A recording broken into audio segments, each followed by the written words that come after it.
और जब नदी के कटान में समाने लगे आशियाने, दहशत में लोग खुद तोड़ने लगे अपने मकान जो तिनका तिनका कर बनाया था बड़े सपनों से। आप सभी का सबसे तेज खबर साउथी चैनल में स्वागत है। चैनल को लाइक शेयर और सब्सक्राइब करें, साथ ही घंटी का बटन दबाना न भूलें, जिससे हर खबर आपको सबसे पहले मिलती रहे। खबर उत्तर प्रदेश के बाराबंकी जिले से है, जहां पर पिछले करीब 20 दिनों से सरयू नहर का जलस्तर घटते बढ़ते अब चेतावनी बिंदु पार कर गया।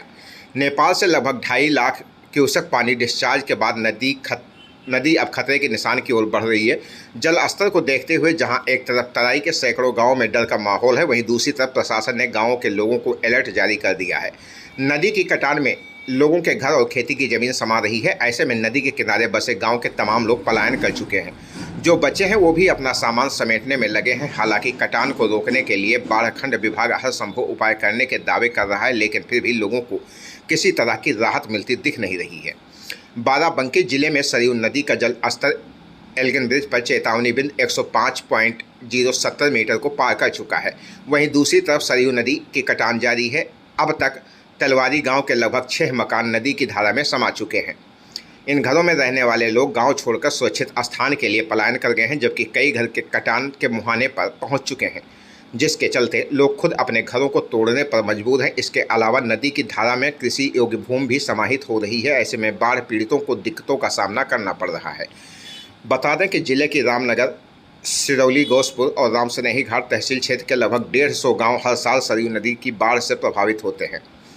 बाराबंकी जिलाधिकारी अविनाश कुमार ने बताया कि लगातार बारिश के चलते सरयू नदी का जलस्तर बढ़ रहा है। नेपाल द्वारा लगभग 2.5 लाख क्यूसेक पानी डिस्चार्ज किया गया है, जिसे देखते हुए तीनों तहसीलों के अधिकारियों को अलर्ट किया जा चुका है। संबंधित तहसीलों के एसडीएम स्थिति पर लगातार नज़र बनाए हुए हैं।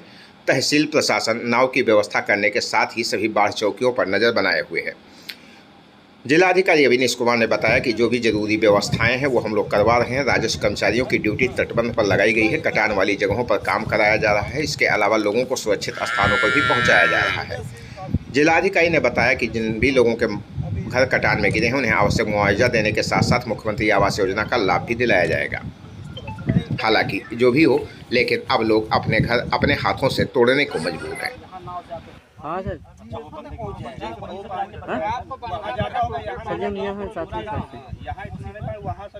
साथे हैं बस आगे दिखा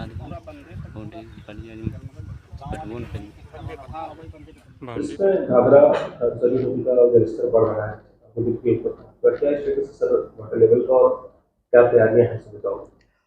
देखिए, लगातार बारिश के कारण जो पहाड़ों पे बारिश हो रही है और जो विभिन्न क्षेत्रों में बारिश हो रही है, उसके कारण सरयू का जलस्तर बढ़ रहा है।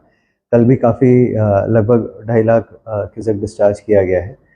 सुबह की हम लोगों का जो गेज था वो लगभग 1.5 था और फिलहाल डेंजर लेवल से नीचे है, परंतु उसको एहतियातन सभी गांव में हम लोगों ने सूचना कर दी गई है कि वो लोग सुरक्षित स्थानों पर आ सकते हैं। हमारी बाढ़ चौकी एक्टिवेटेड हैं। 3 तहसीलें हमारी प्रभावित होती हैं सबसे ज़्यादा, सिरौली, गोसपुर, रामसनेही घाट और सबसे ज़्यादा रामनगर। इन सभी के एसडीएम्स को अलर्ट कर दिया गया है। एडीएम भी स्वयं विजिट कर रहे हैं। आज मैंने उनको क्षेत्र में भेजा भी है।